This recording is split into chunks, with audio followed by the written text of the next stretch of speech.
Hi dear ones, ഞാൻ ഇന്ന് ഒരു വെണ്ടയ്ക്ക മപ്പാസുമായിട്ടാണ് നിങ്ങളുടെ മുമ്പിൽ വന്നിരിക്കുന്നത്. വെണ്ടയ്ക്ക വെച്ച് ഒത്തിരി കറികളുണ്ടാക്കാം. വെണ്ടയ്ക്ക തീയൽ, മെഴുക്ക് വരട്ടിയത്. ബട്ട് ഞാൻ ഇന്ന് വെണ്ടയ്ക്ക വെച്ചുള്ളൊരു മപ്പാസാണ്. ഞാൻ ഈ കറി നിങ്ങൾ കണ്ടു നോക്കി നിങ്ങൾ ട്രൈ ചെയ്യണം. ഈസി ആയിട്ടുള്ളൊരു കറിയാണ്, but it is so tasty. എൻ്റെ മക്കൾ എൻ്റെ കറികൾ ഇഷ്ടമായതുകൊണ്ടാണ് അവർ ഈ വീഡിയോസ് യൂട്യൂബിൽ അപ്ലോഡ് ചെയ്യാൻ ആവശ്യപ്പെട്ടത്. അവർക്കിത് കണ്ട് ചെയ്യാനും ട്രൈ ചെയ്യാൻ വേണ്ടിയൊക്കെയായിരുന്നു. അപ്ലോഡ് ചെയ്ത് തുടങ്ങിയപ്പോൾ എൻ്റെ സിബ്ലിങ്സിൻ്റെ മക്കൾ അവർക്കൊക്കെ ഹാപ്പിയായി. ഞാൻ ഇതിനു മുമ്പ് നിങ്ങളോട് പറഞ്ഞിട്ടുണ്ടെന്ന് തോന്നുന്നത്. ഇപ്പം ഞാനിത് ട്രൈ ചെയ്ത് തുടങ്ങിയപ്പോൾ ഒത്തിരി ഈ പറഞ്ഞ പോലെ എഡിറ്റിങ് എനിക്ക് അറിയത്തില്ല, പറഞ്ഞ് ഫലിപ്പിക്കാൻ അറിയത്തില്ല. ബട്ട് ഞാനിതെല്ലാം പതുക്കെ പതുക്കെ പഠിച്ചു വരുന്നു. എന്നെ പ്രോത്സാഹിപ്പിക്കുന്നവർ ഒത്തിരി പേരുണ്ട്. എൻ്റെ കസിൻസ് ഒത്തിരി എന്നെ പ്രോത്സാഹിപ്പിക്കുന്ന കസിൻസുണ്ട്, സിബ്ലിങ്സ്, പിന്നെ അതുപോലെ തന്നെ പിള്ളേർ, എൻ്റെ മക്കളുമാരെല്ലാവരും. അതുപോലെ തന്നെ എന്നെ ഒത്തിരി പേര് വിളിച്ച് ട്രൈ ചെയ്ത് ഇഷ്ടമായി എന്ന് പറയുന്നതൊക്കെ കേൾക്കുമ്പോൾ ഞാൻ ഒത്തിരി ഹാപ്പി ആവുന്നുണ്ട്. എൻ്റെ വീഡിയോസ് നിങ്ങൾ എൻജോയ് ചെയ്യുന്നുണ്ടെങ്കിൽ നിങ്ങൾ ലൈക്ക് ചെയ്യണം, കമൻറ്റ് ചെയ്യണം. അതുപോലെ തന്നെ നിങ്ങളുടെ ഫ്രണ്ട്സ്, റിലേറ്റീവ്സിനൊക്കെ ഷെയർ ചെയ്യണം, സബ്സ്ക്രൈബ് ചെയ്യണം, എന്നെ സപ്പോർട്ട് ചെയ്യുക. ഈ വീഡിയോ കണ്ട് നിങ്ങൾ ഈ മപ്പാസ് ട്രൈ ചെയ്യണം. ഒത്തിരി നിങ്ങൾക്ക് ഇഷ്ടമാവും. ബിഗിനേഴ്സായിട്ടുള്ളവർക്ക് എളുപ്പത്തിൽ ഈ കറി ഉണ്ടാക്കാൻ പറ്റുകയും ചെയ്യും. അതേസമയം തന്നെ അത് ടേസ്റ്റി ആയിട്ട് നിങ്ങൾക്ക് എൻജോയ് ചെയ്യാൻ പറ്റും. എൻ്റെ വീഡിയോ നിങ്ങൾ കാണുക. നിങ്ങൾ കണ്ടിട്ട് ഇത് ഇഷ്ടമാവുകയാണെങ്കിൽ നിങ്ങൾ ട്രൈ ചെയ്യണം. നിങ്ങൾക്ക് തീർച്ചയായിട്ടും ഈ കറി ഇഷ്ടമാവും. ചോറിൻ്റെ കൂടെ എല്ലാം കഴിക്കാൻ ഒത്തിരി നിങ്ങൾക്ക് ഇഷ്ടമാകും. അപ്പോൾ നമുക്ക് വീഡിയോ കാണാം. പാൻ സ്റ്റൗവിൽ വെച്ച് ഓൺ ചെയ്യുക. 1 ടേബിൾ സ്പൂൺ വെളിച്ചെണ്ണ നമുക്ക് ഒഴിച്ചു കൊടുക്കാമേ.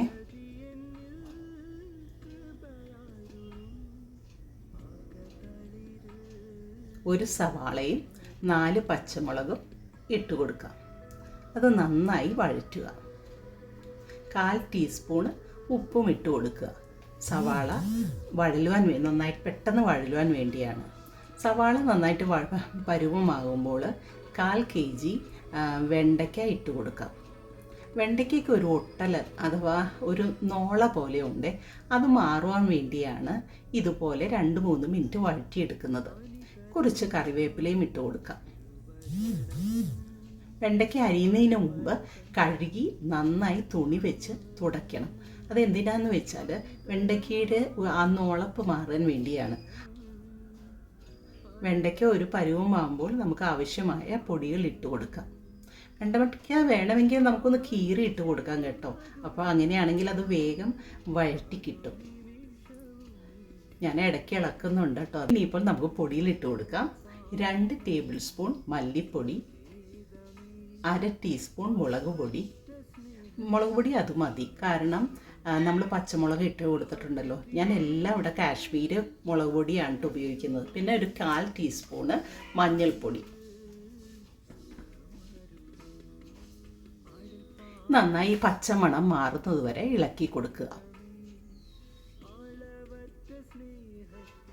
എന്നിട്ട് തേങ്ങ പിഴിഞ്ഞതിൻ്റെ 2ാം പാല് നമുക്ക് ഒഴിച്ചു കൊടുക്കാം. വെണ്ടയ്ക്ക് എൻ്റെ ഹസ്ബൻഡിൻ്റെ കൃഷിയാണേ. എല്ലാം അരിഞ്ഞു തരുന്നതും പുള്ളിയാണ്. ഒത്തിരി ഹെൽപ്ഫുള്ളാണ് എൻ്റെ അച്ഛൻ.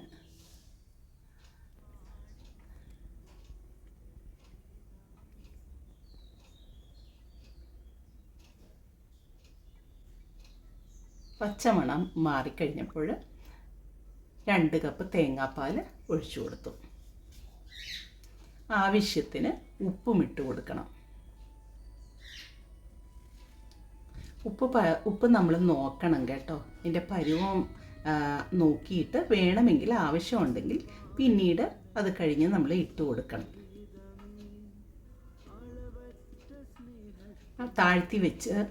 സ്റ്റൗ താഴ്ത്തി വയ്ക്കുക. പാൻ അടച്ചു വയ്ക്കുക.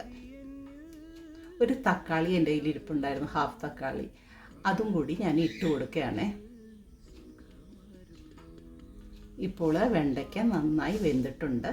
ഞാൻ സ്റ്റൗ ഓഫ് ചെയ്തു. അത് കഴിഞ്ഞിട്ട് ഒരു 1/4 കപ്പ് 1ാം പാല് ഒഴിച്ചു കൊടുക്കുകയാണ്. ഒന്നാം പാൽ ഒഴിച്ചു കഴിഞ്ഞാൽ പിന്നെ തിളയ്ക്കാൻ പാടില്ല. ഒരു ചെറിയൊരു തിളവ് മാത്രമേ വരാൻ പാടുള്ളൂ കേട്ടോ. അത് കഴിഞ്ഞിട്ട് നമ്മൾ പാൻ എടുത്ത് മാറ്റി അടുത്ത സ്റ്റൗവിലേക്ക് വെച്ചിട്ട് താളിക്കാൻ നോക്കാം. അതിനു വേണ്ടി ഒരു ചുവന്നുള്ളി, ഒരു വറ്റൽമുളക്, കുറച്ച് കറിവേപ്പില എടുത്ത് വെച്ചിട്ടുണ്ട്. സ്റ്റൗ വെച്ചിട്ട് ചീനച്ചട്ടി വെച്ച് വെളിച്ചെണ്ണ ഒഴിച്ചു കൊടുക്കാം. 1/4 ടീസ്പൂൺ കടുക് ഇട്ട് കൊടുക്കുക. അത് പൊട്ടി വരുമ്പോൾ അരിഞ്ഞു വെച്ചത് ഇട്ട് കൊടുക്കാം.